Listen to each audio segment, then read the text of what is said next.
Write a short note on transportation process across the plasma membrane. The plasma membrane or biological membranes are acts as barriers for the free passage of compounds across it. At least three mechanisms are there for the passage of substances across the plasma membrane.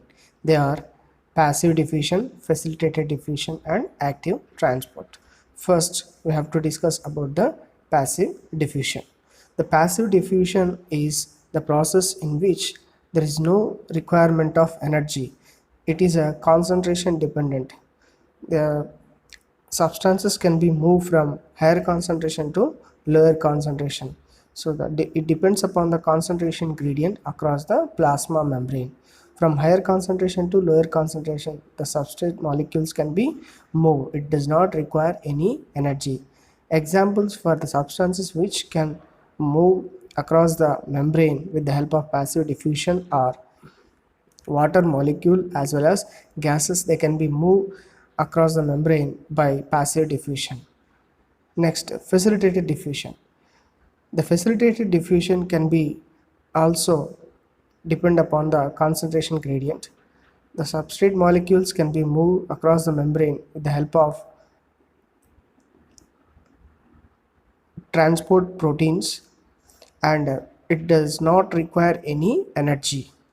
So the substances can be moved from higher concentration to lower concentration without energy, but with the help of transport proteins or carrier proteins. Examples for the substances which can move across the membrane with the help of facilitated diffusion are glucose molecules, galactose, etc. They can be moved across the plasma membrane with the help of facilitated diffusion. Next, active transport. Active means utilization of ATP. The process can utilize the ATP as well as ATPase enzyme.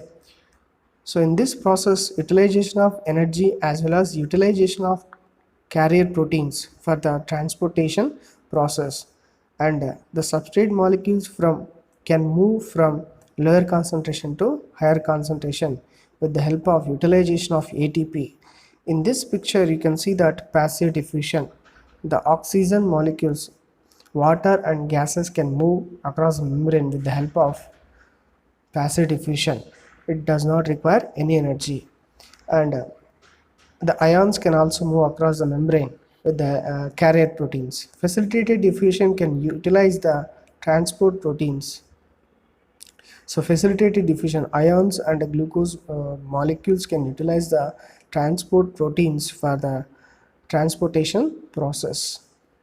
Next, active transport utilizes the ATP. The ATP can be utilized for the transportation of the ions across the plasma membrane. In this process, ATP can be utilized with the help of ATPase and can be converted into ADP and PI molecule.